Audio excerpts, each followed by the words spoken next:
საქართველოს რესპუბლიკის შეერთებული ძალების თბილისის გარნიზონის ჯარები საქართველოს რესპუბლიკის დამოუკიდებლობის დღის აღსანიშნავად აღლომზე მოწყობილია. აღლომის სარდალი გენერალ-მაიორი წკიძიშვილი.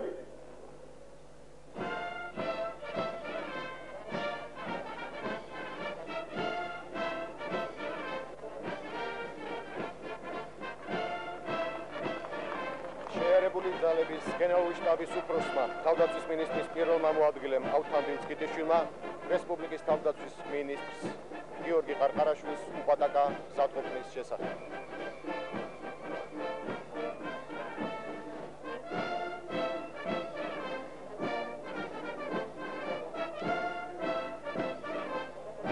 გამარჯობა ბატონო კადეტებო.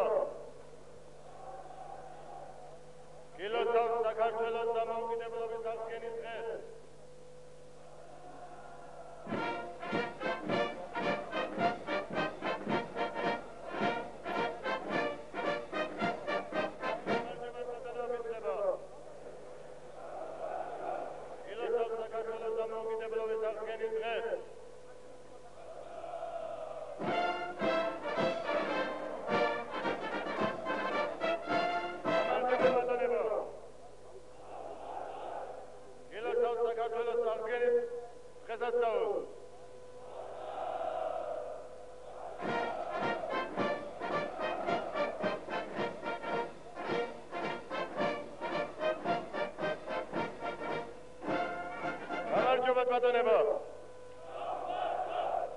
გილოცავთ საქართველოს დამოუკიდებლობის აღდგენის დღეს.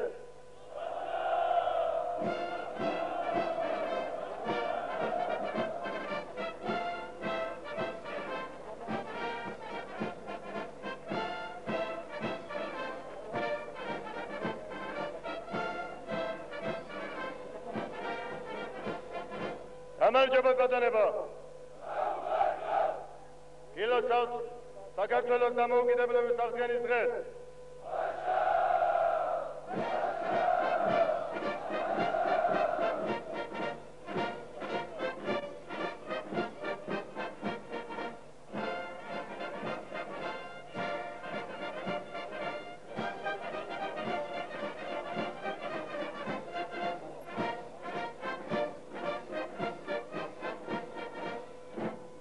გამარჯობა ბატონებო. გილოცავთ საქართველოს დამოუკიდებლობის აღდგენის დღეს.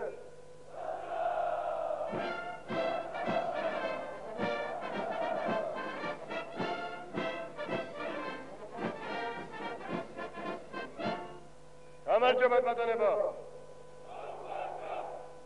გილოცავთ საქართველოს დამოუკიდებლობის აღდგენის დღეს.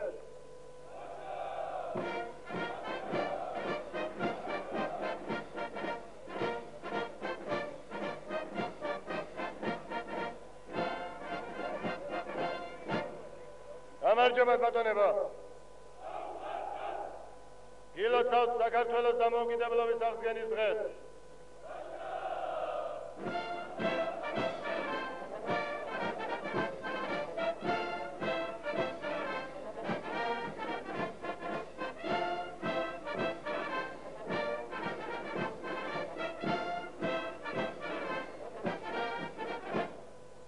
გამარჯობა ბატონებო. გილოცავთ საქართველოს დამოუკიდებლობის აღდგენის დღესასწაულს.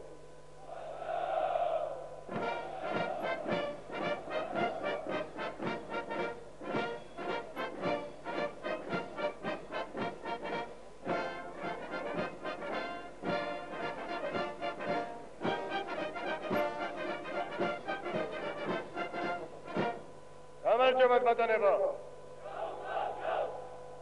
გილოცავთ საქართველოს დამოუკიდებლობის აღდგენის დღეს.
თავისუფლად.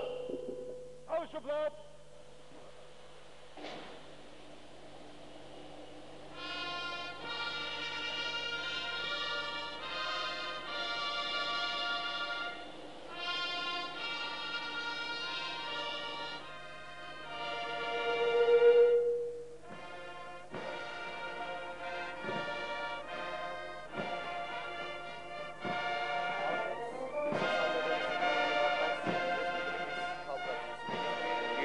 ყარყარაშვილი.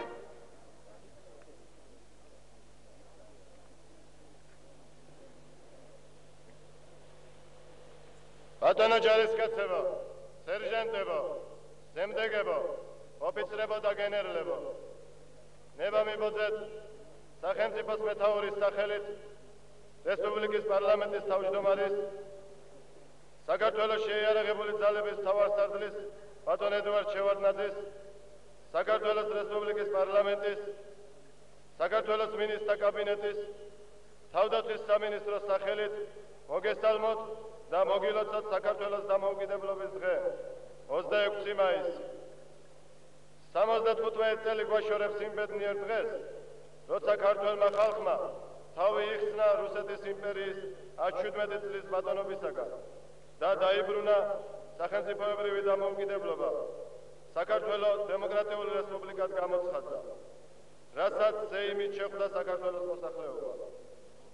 მაგრამ არ გასულა დიდი დრო, 21 წლის თებერვალში ამჯერად უკვე ბოლშევიკური რუსეთის შეიარაღებული ძალების მიერ საქართველოს ოკუპაციისა და ანექსიის შედეგად ჩვენ მამულში კვლავ მოიკუპრაცა. მიუხედავად ამისა გაიმარჯვა სამართლიანმა საქმემ. საქართველოს კვლავ დამოუკიდებელ სახელმწიფოთა ფეხბურთში ჩადგა. დღეს ძალაუფლება დაკარგულმა კომუნისტურმა მაფიურმა ძალებმა, ყოფილმა საკავშირო სუკმა და რუსეთის მოყავისფრო მოწითალო ფერის სხვა რეაქციულმა ძალებმა, რომელიც რუსეთის იმპერიის რესტავრაციაზე ოცნებობენ, ადამიანური სახე დაკარგეს. არ ერიდებიან არავითარ სიბინძურეს, გეგმავენ და წარმართავენ სხვადასხვა ენთო კონფლიქტებს. კიდებენ ერთმანეთს საუკუნეების მანძილზე მეგობრულად ცხოვრებ მეზობელ ერებს. ამ ბნელი ძალების ნამოღვაწარია აზერბაიჯანსა და სასომხეთს შორის ატეხილი ომი. მესამე ძალის ნახელავია ოსთა და ქართველთა სამხედრო კონფლიქტი და ბოლოს აფხაზთა და ქართველთა შორის ატეხილი დაუნდობელი სისხლიღვრელი ომი, რომელმაც არაერთი სიცოცხლე შეიწირა. მეომრებო, სხვადასხვა სეპარატისტული ძალები საქართველოს ტერიტორიულ მთლიანობას ემუქრებიან. მათ გვერდში დგანან ამბიციური ძალები. მძიმე დღეები უდგას საქართველოს. ფიცის ერთგული ქართველი მხედრობა, აღმავლობის გზაზე მყოფი ქართველი შეიარაღებული ძალები გზად არიან უკანასკნელ სისხლისწვეთამდე დაიცვან საქართველოს ტერიტორიული მთლიანობა და დაუშველი არ დატოვონ ნებისმიერი მტრული ძალა და აგრესორი. ამის გარანტია ამ ბოლო დროს გადადგმული ნაბიჯებია. საქართველოს რესპუბლიკის თავდაცვის სამინისტროს დაქვემდებარებაში გადადის დღესდღე ხალხალკე მოქმედი შეიარაღებული ძალები და შეიარაღებული ჯგუფები. შეიქმნა ერთიანი სარდლობა და გენერალური შტაბი. ზოლებში იწესობა და ყალიბდება რეგულარული ქართული არმია.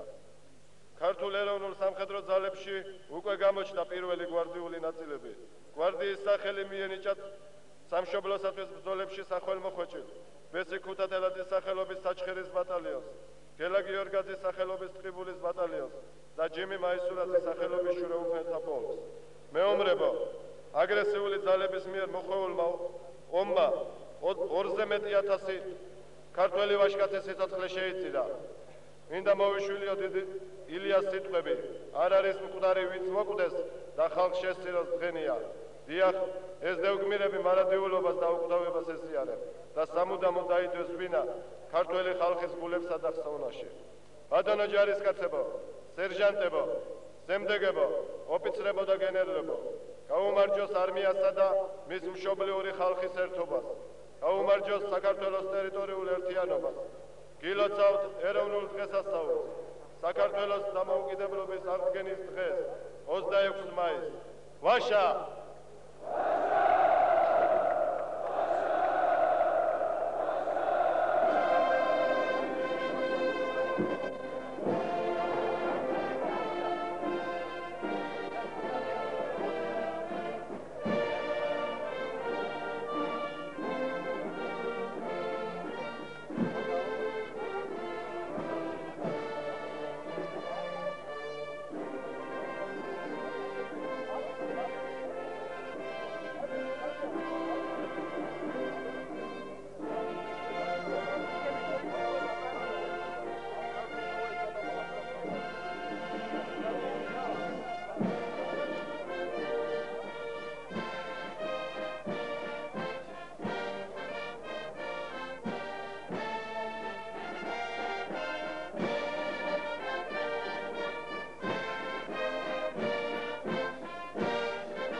კორპუსი პირდაპირ დანარჩენები მარჯვნისა კან სწორება მარჯვნივ დისტანცია 1 მეხაზისა დაბიჯით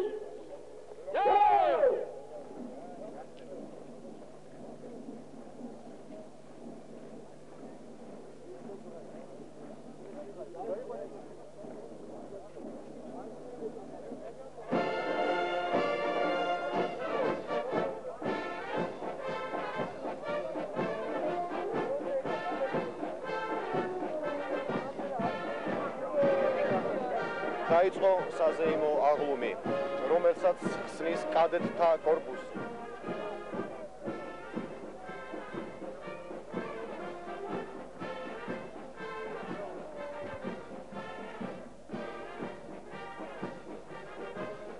კადეტთა კორპუსი 1992 წელს შეიქმნა. კორპუსს წინ მოუძღვის პოლკოვნიკი დავით მამისტარაშვილი. საგულისხმოა, რომ კადეტთა კორპუსში სწავლობენ ჩვენი დაღუპული გმირების, აღმაშენებლის ორდენების კავალერების ჯიმი მაისურაძისა და კაკო ბედოშვილის ვაჟები.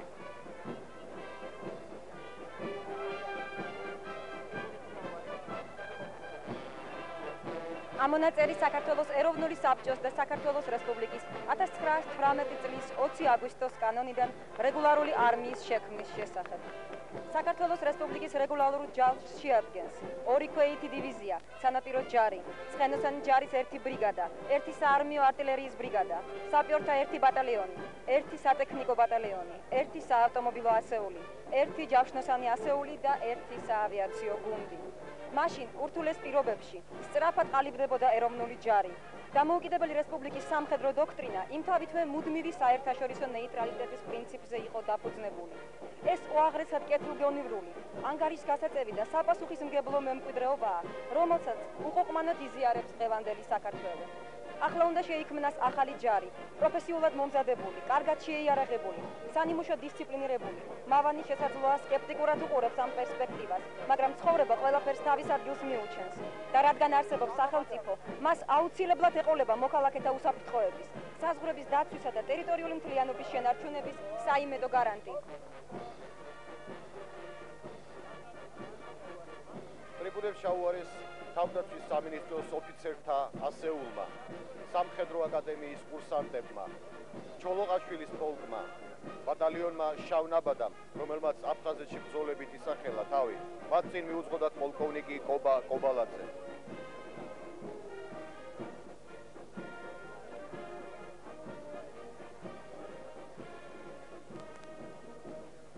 ეს ახალგაზრდები კი გომბორის მედესატეთა ბატალიონის მებრძოლები არიან.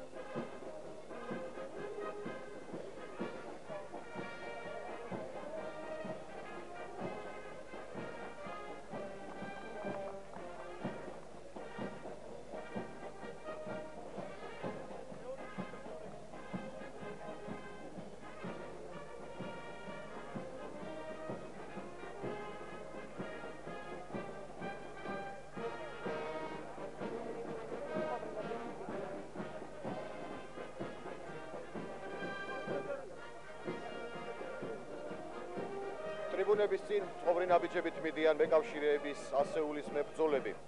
სხვათა შორის ეს ასეული წელს 24 თებერვალს შეიქმნა. მათ წინ მიუძღვის ვიცე-პოლკოვნიკი ოთარ ჩუთლაშვილი. მოგეხსენებათ მეკავშირეთა დანიშნულება მათი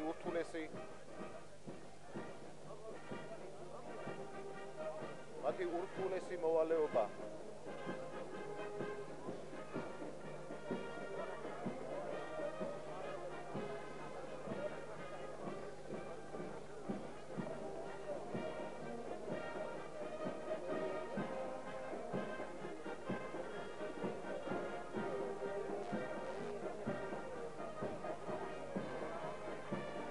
წყალობით გაირღვა 60 წლიანი ვაკუუმი სამყარო ისტორიის გარეშე. ისტორია მოვლენებსა და პროცესებს დროის სიბრტყეში განიხილავს. დრო შობს ადამიანებს. იბადებიან, იზრდებიან, მიდიან თაობები, რჩება მოგონება და სახელი, რომელიც მხოლოდ სამშობლოსათვის გაწეული კეთილი საქმით განისაზღვრება. ასეთი სახელებით კი განუზომლად, გამორჩეულად დიდარია საქართველო. 1920 წლის მაისის დამდეგს თბილისში მოხდა ბოლშევიკთა შეიარაღებული გამოსვლა, რომელიც ადვილად უვნებელთხოვეს დემოკრატიული რესპუბლიკის მთავრობის ძალებმა. სწორედ ამ დროს 2 მაისს წითელმა არმიამ საქართველოს საზღვრები გადმოვახა. შემდეგ იყო უშედეგო დიპლომატიური მცდელობა.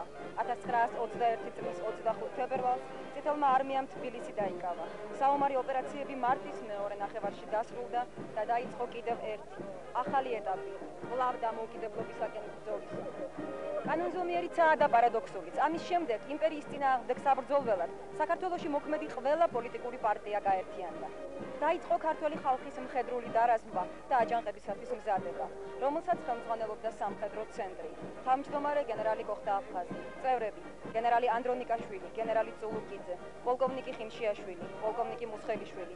პარტიზანული რაზმების მეთაურება დაინიშნენ ქართლში მიხეილ ლაშქარაშვილი, კახეთში ქაქუცა ჩოლოყაშვილი, გურიაში გენერალი ყარალაშვილი, ბათუმში გენერალი ფურცელაძე და კიდევ ვინ მოსვლის რამდენი. საუკეთესო გვარიშვილები, საამაყო მამულიშვილები, უმრავლესობამ ჩეკას ჯურღმულებში რომ განუტევეს სული. ვინც გადარჩა ემიგრაციაში წავიდა და იქ სამუდამო ოცნებად და ერთადერთ ნუგეშად წარიტანა საფლავში ერთი მუჭა მშობლიური მიწა. ჩვენ მათი შთამომავლები ვართ. ღმერთმა ამ ბიჭებს ახლა რომ წყობრად მოდიან ბრძოლის ველზე გასვლა აღარასოდეს დააჭირვოს, მაგრამ მათ ძარღვებში ისეთი სისხლით უხს, მხოლოდ გმირობასა და თავდადებისკენ რომ უბიძგებს ადამიანს. ჩვენ ხომ სოციალიზმის ეპოქის სკოლებშიც კი იმას ვსწავლობდით. სამშობლოს არ ვისწავართმევთ, ჩვენც ნურვინ შეგვეცილება, თორემ ისეთ დღეს დავაყრით, ვიყოთ არსაც კი გაეცინება.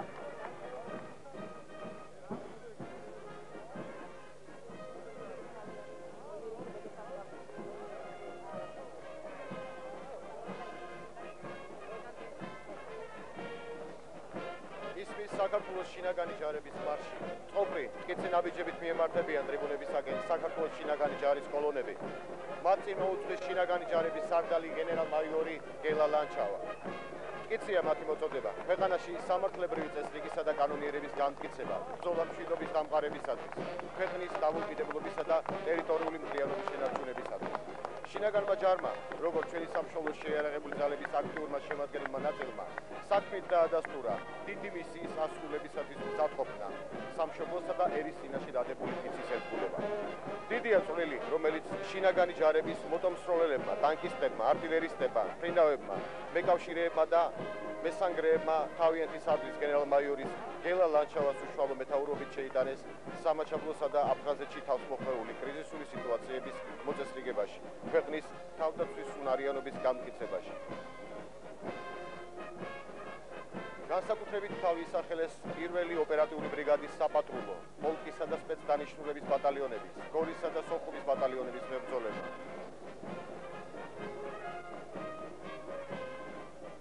დღეს ამ ისტორიული აღლუმის მონაწილეთა შორის ვხედავთ უკვე ვალმოხტილ მეომრებს, მხედრებს. მიუხედავად შინაგანი ჯარების ხანმოკლე გზისა, უკვე მოახერხდა მაღალი საბრძოლო პროფესიონალიზმის მიღწევა.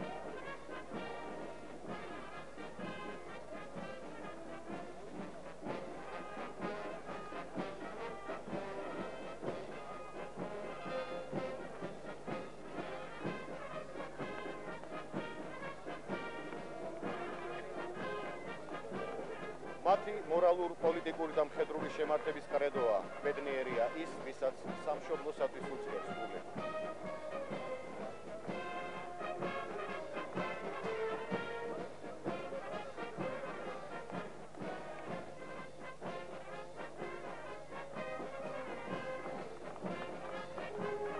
მე-20 საუკუნეში ისტორიის საათის ისრების შეჩერების, აღრების მცდელობამ კიდევ ერთხელ ხელუყუღმა დაატრიალა საქართველოს ძემის პორვალი. გადამტილთა მიერ დათესილმა სარეველამ იხარა ჩვენში. მის მოძელვას კი უამრავი სიცოცხლე შეეწირა. ძნელი სათქმელია 18-20 წლის უწვერულ ვაშო ბიჭზე გმირულად დაიღუპაო თან სად, თბილისში, აფხაზეთში, სამაშაბლოში, საკუთარ სამშობლოში, სადაც ყველა მოყვარეთ მიაჩნდა. სადაც შირა ერთმანეთს მრავალი ერის შვილი, სადაც სიტყვა ტოლერანტობას თითქმის არ ხმარობდნენ, რამე თუ ის ცხოვრების ნორმა იყო. დამოუკიდებლობის აქტს ქართველებზე არანაკლებ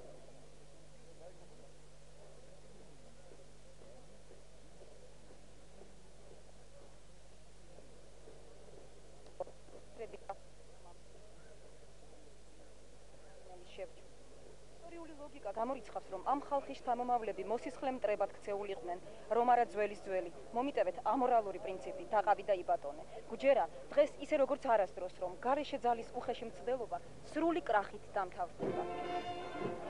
1918 წლის 26 მაისს გაგლოევი მთელი რესპუბლიკის გასაგონად ამბობდა. იმედია საქართველო აიცნეს იმ განსაცდელს, რომელიც მას გარეშე მტრისაგან მოელის. სამწუხაროდ ვერ აბიცდინეთ. ჩვენც მრავალი ცოდვა მიგვიწვის იმათ წინაშე, ვისაც ჯერ სიყვარული, სიცოცხლე არ უნახავს და ისე განუტევა სული ბრძოლის ველზე. ძაძით მოსილი დედების, ცოლების, დების, იმ ბავშვების წინაშე მამები რომ არც უნახავთ. მოგვიტევეთ ბიჭებო ჩვენი შეცდომები. ღმერთმა თქვენი წილი სიცოცხლეც თქვენ შვილებს არ გუნოს. ძვირად გვიჯდება თავისუფლება, მაგრამ უმანკო სისხლი უკვალოდ არ ჩაიგვის. თქვენს გმირობას, თქვენს ხსოვნას ქვეყანა საანთლებად აინთებს, მანამ, სანამ იარსებობს საქართველო.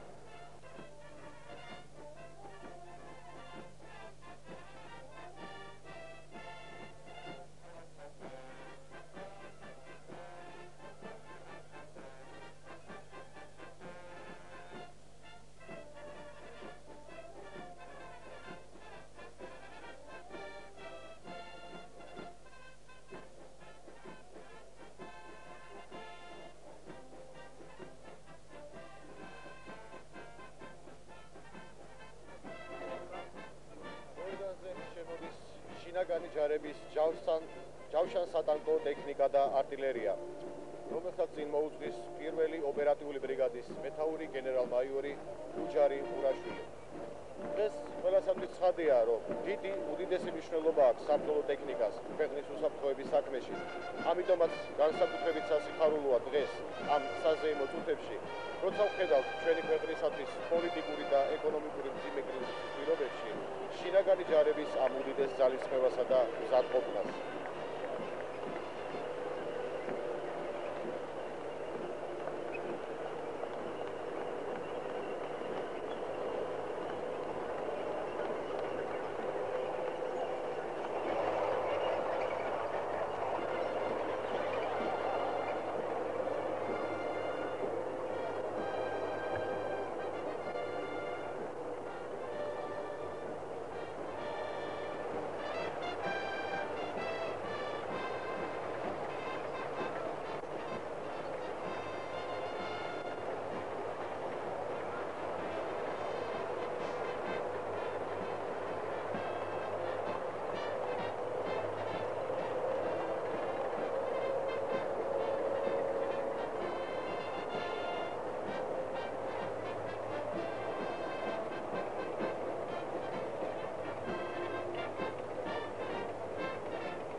22 წელს საბჭოთა ხელისუფლებას დამოუკიდებლობის დღის აღნიშვნაზე ოფიციალური გადაწყვეტილება არ მიუღია. 1923 წლის 26 მაისის აღნიშვნის მცდელობას საგანგებო კომისია აკონტროლებდა. 24 წლის ამბების ეროვნულ-განმათავისუფლებელი აჯანყების შემდეგ საქართველოში დამოუკიდებლობის დღის რაიმე ლეგალური ფორმით აღნიშვნა წარმოუდგენელი გახდა. ასეთია მოკლე, მშრალი და მრავლისმეტყველი ქრონიკა. მზიანი, მხიარული, წელში გამართული ქართული ხალხის საყოველთაო ზეიმის, ეროვნული დღესასწაულის დღე, ასეთია 26 მაისის, ვარდობისთვის მომავალი. მეხსიერება დაშორდეს პიროვნებებს, ფერფლით დაიფარება მათი შეცდომები. ცოცხალის წყლით ნახურები აღსდგა ძველი საქართველო და მისი ჩაგვრა შეუძლია მხოლოდ მისი შვილების სულმოკლეობას, წერდა ზურაბ ავალიშვილი. ძნელია ცხოვრების მკაცრი გამოცდის ჟამს ამაზე ლაპარაკი. ძნელია, რადგან მრავალ სიავეს ჩავდივართ, მაგრამ ჩვენ ხომ ვიყავით და კვლავაც ვიქნებით სულგრძელი, ღრმობიერი, კეთილშობილი, მამაცი ერი. ჩვენ ვაშკაცობა ძველთაგან მოგვდგამს. ახლის ასაშენებლად ისტორიამ საუკეთესო ტრადიციათა მყარი საძირკველი დაგვიტოვა. მისი შენახვა და გამაგრება ახლა ჩვენს ხელთაა.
საზეიმო აღლუმი დასრულდა. სულ რამდენიმე წუთში თბილისში საფუძველი ჩაეყრება ახალ საკათედრო ტაძარს. ეს სიკეთის მომასწავებელია და მიუხედავად იმისა, რომ ტაძრისკენ და სიკეთისკენ მიმავალი გზა უფრო სწორედ ბილიკი, ვიწროა და ეკლიანი. მიუხედავად იმისა, რომ თბილისში დღესაც მოღრუბლული ამინდია, იმენდი და წმენა გვკარნახობს, რომ საქართველოში უკვე დადგა დიდი ხნის ნანატრი გაზაფხული.